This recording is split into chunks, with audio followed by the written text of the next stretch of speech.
We are on a quest. On a mission to find the native plant and animal species of southeastern Arizona.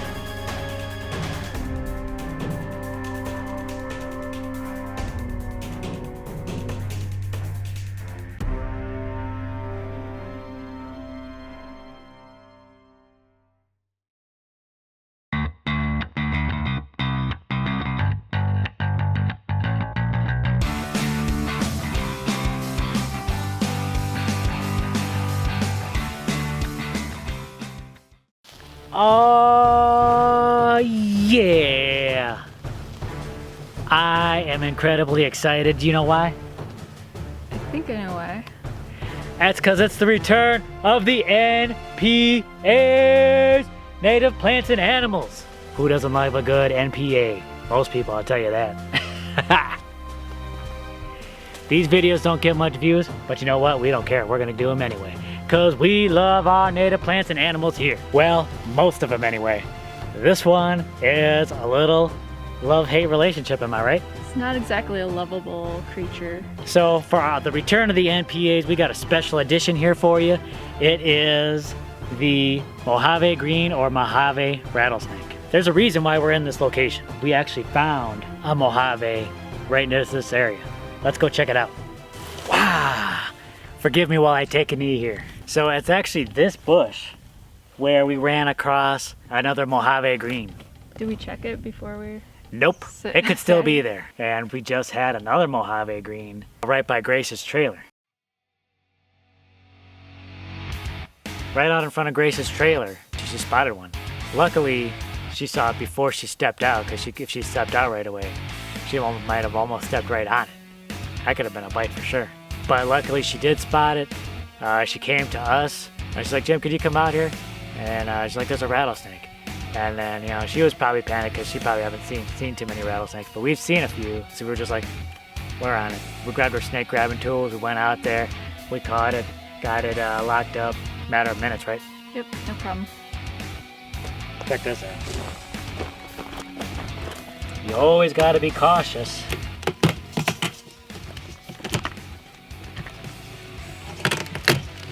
You can hear our little surprise right now.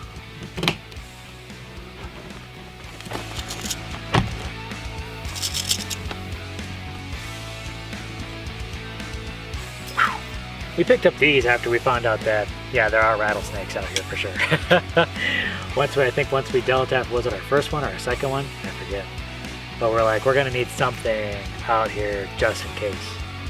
And because, like, even if you are gonna kill it, sometimes these things can get into hard to reach places. So we picked these up. Very sturdy.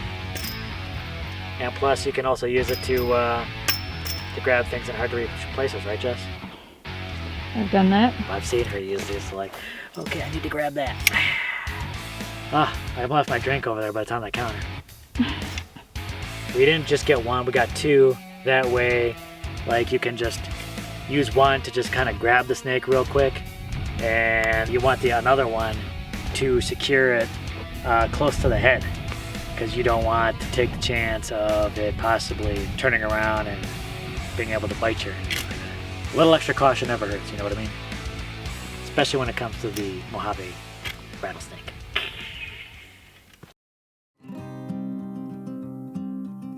The Mojave rattlesnake is a type of pit viper, and it averages 3 to 4 feet long. It's called the Mojave Green sometimes because it can have kind of a pale green color to it, but it can range from like a brown to a green, I think, depending on its surroundings. This snake is found throughout the Southwest and through most of Arizona, and they are terrestrial. Some rattlesnakes do climb, but this isn't a very good climber. These snakes are most active from April through September. They do hibernate in the winter, although, you know, if there's a warm winter day, they might come out and bask in the sun. If you're in one of these parts where the snakes are known to be around, be careful any time of year. And they're probably more active at night or sun up and sundown. That's when they do their hunting.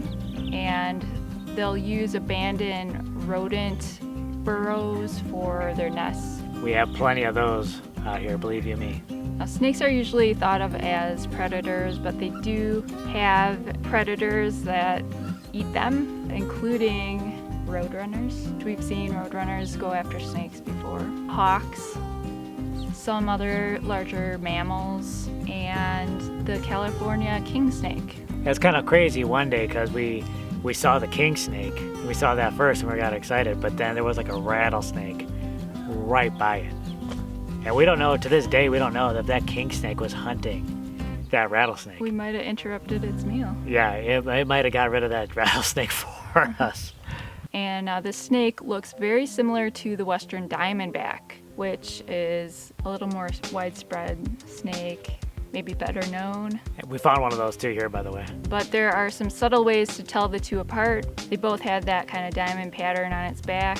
The snakes have these bands of black and white stripes on their tail near the rattle. The diamondback has equal size black and white stripes. The Mojave has mostly white. It's like larger bands of white and smaller bands of black.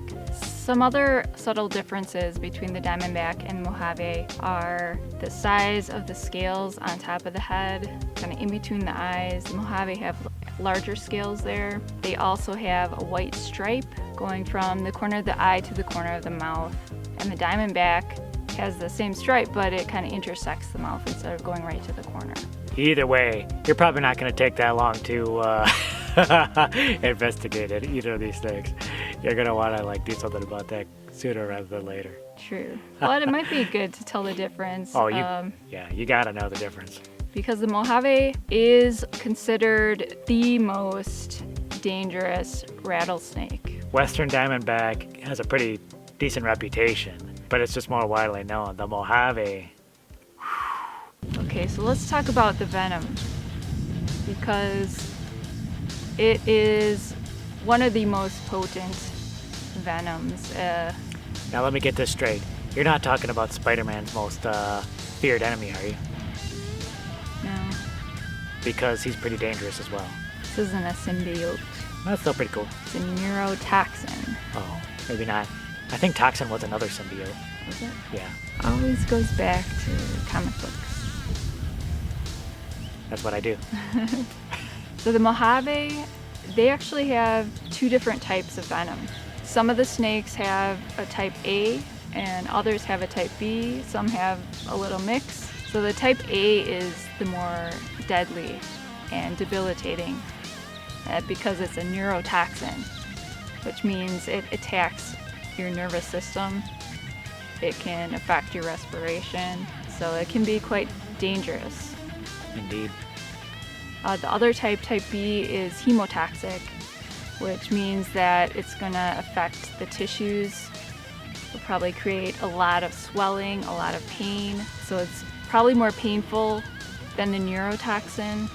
The neurotoxin won't have as much swelling, won't be as painful, and there might be delayed effects, but it can be more dangerous.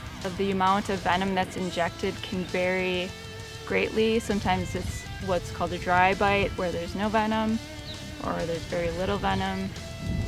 But of course, if you get bit, you don't want to take a chance. You want to get medical attention as soon as possible. So as dangerous as the snake is, deaths from bites are actually pretty rare, and there's a good chance of survival if you get medical attention. All right, so let's talk about some of the common myths associated with the snake. Welcome to Mythbusters. One, I think people tend to exaggerate their size, which is understandable. Like, you have a snake encounter and... To you, it's the biggest thing in the world at the Yeah. time. It's scary, it's very intimidating. Man, I saw this rattlesnake. Had to be 10 feet long. Right. I think the largest recorded one was probably around 4 feet.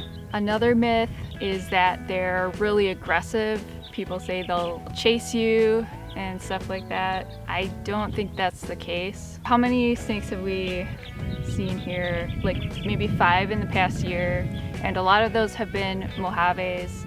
We've never seen any aggressive behavior. And I think it's easy to confuse aggressive with defensive. most often than not, a rattlesnake, especially large rattlesnakes, they don't get that big because they're stupid. You're more dangerous to them than they are to you, technically. You're a lot bigger than them. Yeah, they're going to try and get away. They're not going to want to tangle you with you. Right. Because they could bite you, but that bite could end up in their death. And why are they called rattlesnakes? Because they got those rattles on their tails. That's a warning to you to stay away. So if they're rattling, that's defensive. That's not an invitation to pet them. But, you know, like a lot of rattlesnakes, they can be very highly defensive. So it's best to just stay away. You know, they probably don't want to bite you if they don't have to. That venom is for them to use to get food to eat. So they're not going to be using that unnecessarily. But if they feel threatened enough, they may bite. The last myth is that I've heard some people say that rattlesnakes are territorial.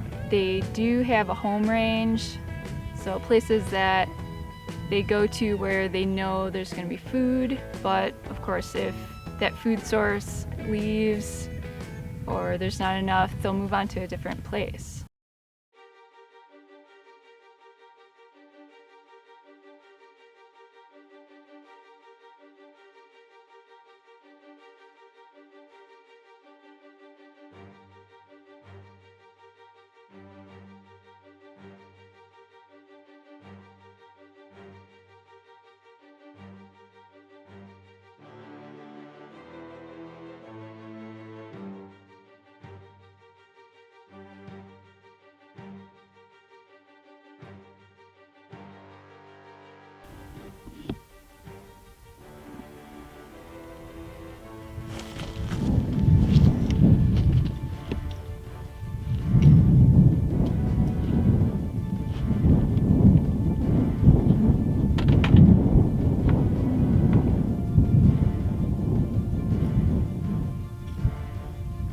Around where there's rattlesnakes, people say, just kill them.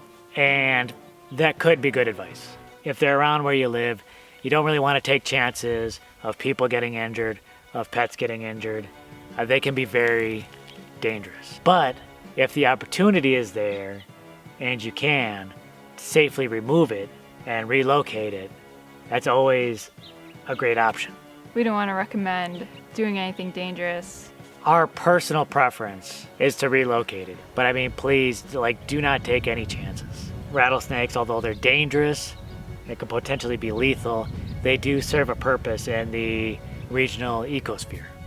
It's a delicate balance, but you got to make those decisions for yourself. And if you can always avoid them, that's the best way to go.